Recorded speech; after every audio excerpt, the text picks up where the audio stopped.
Today's daily read aloud is The Snail and the Whale, written by Julia Donaldson, illustrated by Axel Scheffler.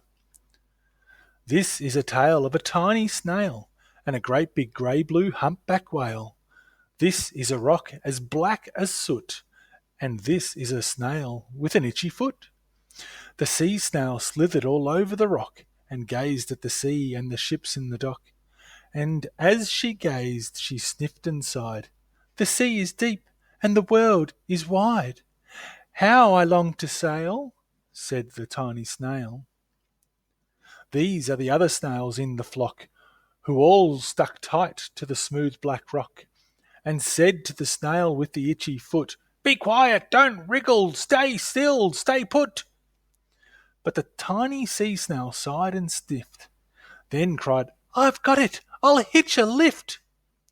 This is the trail of the tiny snail, a silvery trail that looped and curled, and said, Lift wanted, around the world.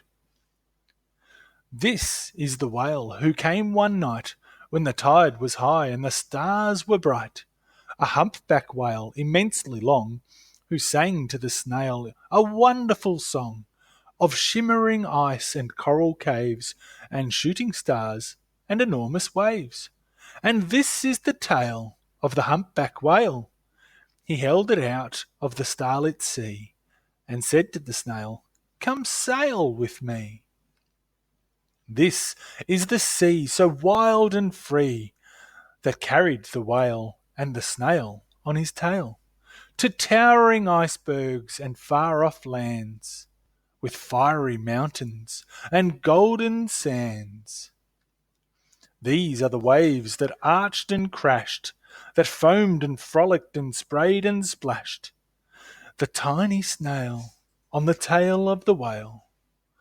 These are the caves beneath the waves, where stripy fish with feathery fins and sharks with hideous toothy grins swam around the whale and the snail on his tail.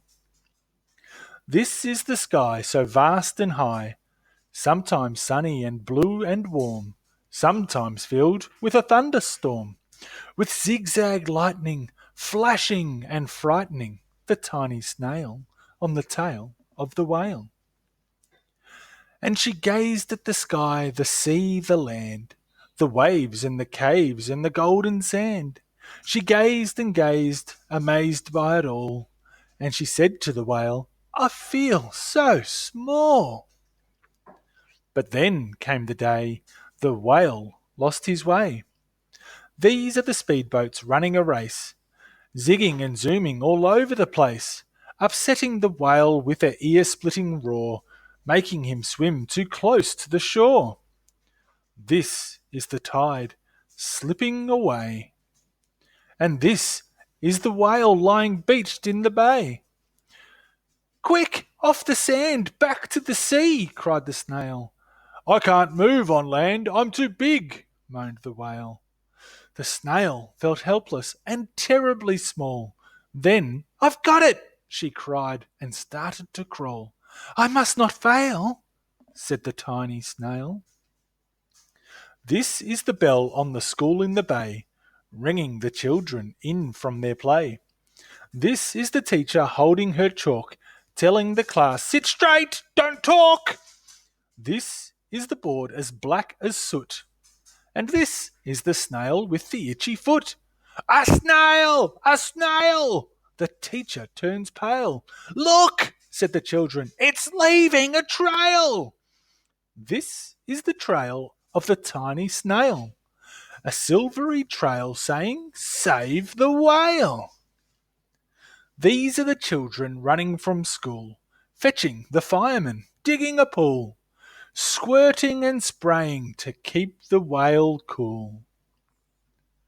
This is the tide coming into the bay, and these are the villagers shouting, Hooray! As the whale and the snail travel safely away. Back to the dock and the flock on the rock, who said, How time's flown, and haven't you grown? And the whale and the snail told their wonderful tale of shimmering ice and coral caves, and shooting stars and enormous waves, and of how the snail, so small and frail, with her looping, curling, silvery trail, saved the life of the humpback whale. Then the humpback whale held out his tail, and on crawled snail after snail after snail. And they sang to the sea as they all set sail on the tail of the great blue humpback whale. If you liked the video, hit the thumbs up button. We have a new story every day, so make sure you subscribe. The end.